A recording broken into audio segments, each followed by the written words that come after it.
Mundo Yoruba. Pataquis. Oya vence a Chango. Oya tenía un rebaño de carneros. Había uno pequeño que por cariñoso se había convertido en su mascota.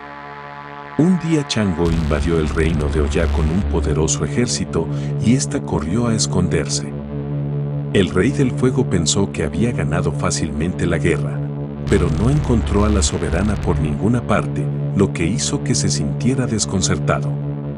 Registró el palacio y en una de sus habitaciones liberó al carnerito que andaba desconsolado.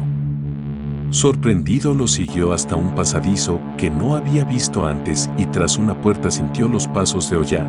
Esta al verse en peligro lanzó una centella y los soldados del alafín dispararon sus armas. La soberana emitió un sonido agudo y penetrante y comenzaron entonces a salir los espíritus que venían de las entrañas de la tierra, formando una fuerza temible.